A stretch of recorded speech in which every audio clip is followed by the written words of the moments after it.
What's up, Knight fans? Welcome once again to Holding Court with Todd Dagenais, and along with the coach, I'm Jeff Sharon. UCF finishing up their final home weekend of volleyball before 3 enormous road matches to conclude the 2011 regular season, and then it's hopefully off to postseason time, coach. And you know, it was Senior Day weekend, and also it was Parents' Day on Friday. It was Senior Day on Sunday. It was just a week full of emotions, and you played two teams that really brought the best that they had to offer in Marshall and East Carolina. Let's start with talking about Marshall first.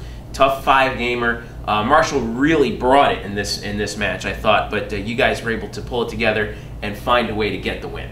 Yeah, I thought that crazy set was really, that first set was just crazy, and how we won it. It was just kind of a fluky play. That we find a way to win that set. I mean, Marshall wins that set, and it could very well be a different match. Mm-hmm. You know, I thought we made some nice adjustments, and you know, you look at the stats, and I don't think I've ever seen a match in 3 years at least where it was a statistical dead heat. Hitting percentages the same, the kills the same, the blocks the same, the digs the same. Everything was the same, and I just really thought that we really mentally played some points big. And I thought that was the big difference in that match. And the percentages were so high too, like you're saying. In that first set, I remember you actually came over to me over on the sideline, and you're like, you want to see this? Take a look at the stat sheet. And I believe we were hitting over 600, and Marshall was hitting over 700 in the first set, which you just never see. Well, you do if two teams aren't playing very good defense. That's a good point. And I think that's what was happening. Both teams were really guarded in their defense for some reason. And I don't know why that was, but there was a point where Marshall was hitting nearly 800. Yeah. I think when I called that first or second time out, and I looked down at the stat sheet, I couldn't believe it. I showed it to the team. I said, we haven't done this all year. But give Marshall credit. You know, they came in and they were really functioning on all cylinders. And thank goodness we were functioning at a high level. Otherwise, we would have been blown out of that set. That had the makings for a 25-12 set.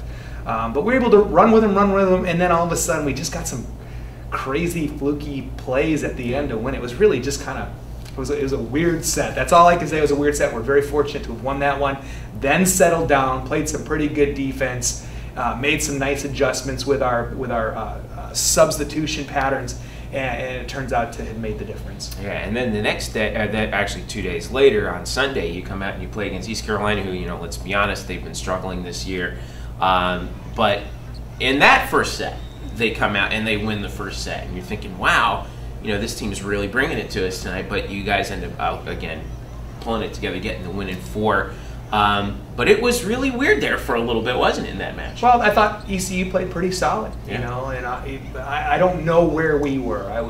That first set, I think we had 9 hitting errors, 3 serving. I mean, we just loaded up on the errors, and of course we lost that one by 2 points. And we just didn't settle down mentally. But you know, after that, we got the team. We just said, look, it doesn't matter if this is 4 or 5 or whatever it takes. We just got to win this match, you know. And then the numbers came up and everything seemed to fall into place. And so, yeah, I mean those 2 matches, that's a big weekend for us. You know, Marshall had struggled early on in their preseason, which affected their record. But then here they've come on like gangbusters here in the last 5 or 6 matches, and they're beating everybody up. So that's an important win for us, especially to do it in 5.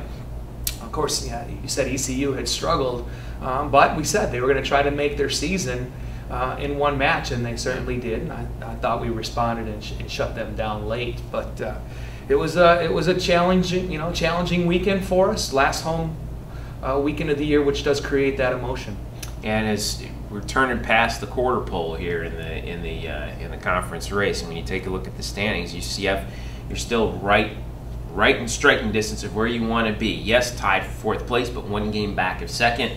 And with 3 of the most important, I would argue probably the 3 most important matches all year coming up, as you head out west of Texas for 3 in 5 days. So you start with Tulsa, then you go to SMU, and then you finish the season on the long road trip out to UTEP. So let's start by talking about Tulsa. I think back to that match where we played them here in Orlando, and my impression of it was that it didn't look like there was really much of a difference between these 2 teams. It was just they were 1 step ahead of us in terms of execution, but I thought that match could have gone either way. Now you go out to their place, so what's the big challenge once again? Well, I think there's more of a difference than I think what the layman might see. They're pretty experienced, you know. They're starting a lot of juniors. who are obviously very good and very experienced juniors. Now, they can attack us in some ways that we can't attack them just yet. But you're right, it was a close match. I thought we executed what we could execute, and that's what we have to do. And I thought they executed what they did, and it just turned out that it ended up being better than us on that particular day. But, it's obviously everybody says it's the Tyler Henderson show, and, she is that good. Mm-hmm. But they've got a really nice supporting cast. They really do, Silva, the other outside, has been great. She's attacking out of the back row lethally right now, and she's a great passer. That's the thing that Tulsa does, is every single person that they have in serve receive is very, very low air. Every single one of their attackers is very, very low air. And so what they do, they say, this is who we are. They're not a great blocking team. They're above average defensive team, but they just score like no other. It reminds me like a running rebel UNLV up and down the court type of team. We're going to have to score 120 points to beat them. And that's just what it's going to come down to. We're just going to have to score a lot of points and beat them in a shootout. Yeah, and it was real. That's the thing that I wanted to point out to you as well, is how impressive that supporting cast was for Tulsa. Same situation I think with SMU when you go play them on Sunday.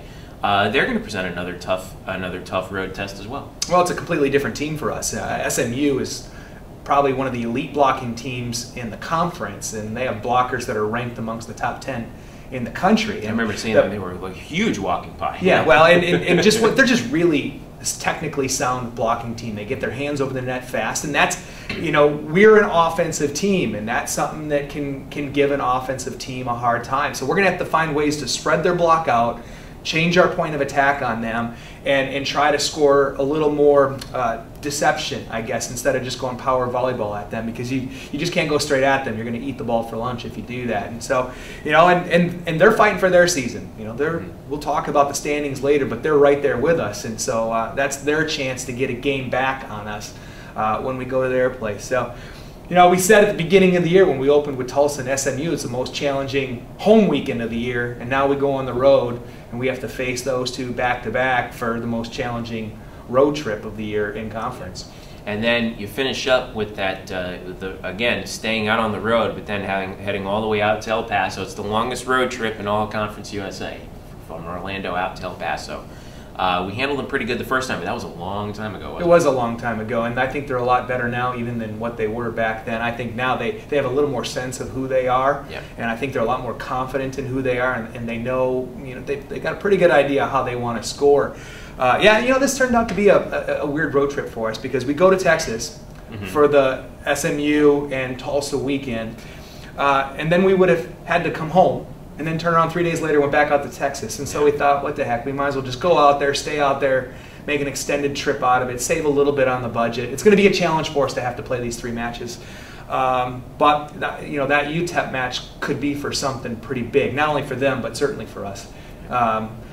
So, you don't like to have that as the last of your 3 on a 6-day road trip, but that's the way it is. And, we talked to the team today, and we said, not only have we been waiting all year to get to the last weekend where we have a chance to achieve something meaningful, we've been waiting 4 years to get to the last weekend where we have a chance to achieve something meaningful. And there's not many programs in the country that go into that last weekend with hope. And we got a chance. We got a chance. Our RPI took a little bit of a hit because we played Marshall and ECU last weekend, but we can get that back by playing Tulsa, SMU, and UTEP.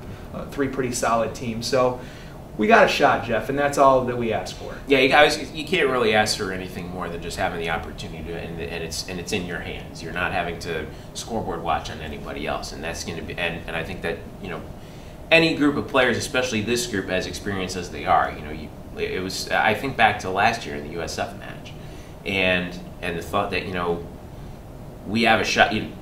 We have this incredible opportunity for something to play for at the end of the year. Now the players are all prepared for that. They're ready to go. Right. So this is going to be. It does make for a very, very interesting setup as you make that long road trip. And you were talking about the RPI as well. Like we said, UCF right now tied for 4th in Conference USA, but 1 game back of 2nd.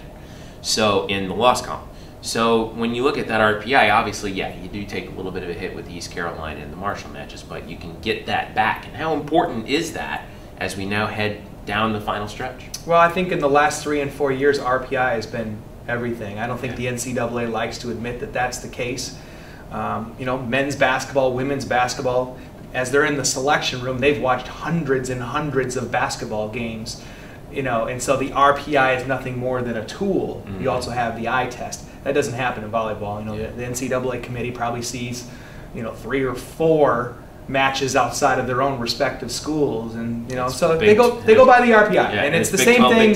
Sure, it's probably the same thing in soccer, and it's the same thing in softball. It's just that's the way it is, and so you have to have that RPI because that's what they go after. But the one thing that we have is, you know, that we keep going back to that we've got that one win in the pocket from earlier in the year, and as the poll came out on Monday, USC is now the #1 team in the country with 41 first-place votes. And so you get into a position where you're at least on the bubble, even if you're on the outer bubble. And the committee's always looking for a reason to separate those 20 teams that are ranked somewhere between 48 and 68. Maybe that one win could be the difference. You know, we played a decent schedule. We're going to play against several teams that are going to be in the – we will have played against several teams in the NCAA tournament. So.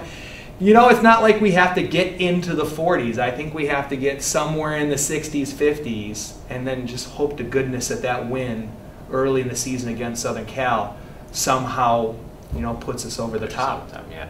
Now, and like we mentioned, great segue. We talked about SC being #1. Now, what else are you taking a look at in terms of the national picture and keeping your eye on as we head into this final regular season week with Thanksgiving right around the corner? Yeah, I think it's pretty incredible that SC is running the gauntlet in the Pac-10 the way they are right now. I want to say they're 16-2, first place. I think UCLA is right behind them. Stanford, Washington. So obviously they're all playing each other. The Big Ten's playing each other. We're trying to figure out how good Texas is right now. Iowa State out of the Big 12. You know, these will all be seeded teams. Hard to see now that Nebraska's not in that conference anymore, isn't it? Right, and Nebraska just had a tough loss to Purdue. Purdue seems to be surging up there in the Big Ten right now. So it's going to be you know, we keep saying it every week. It's going to be interesting, but we just won't know now until the end of the year. We just won't know who's really good, and it's very possible that the best team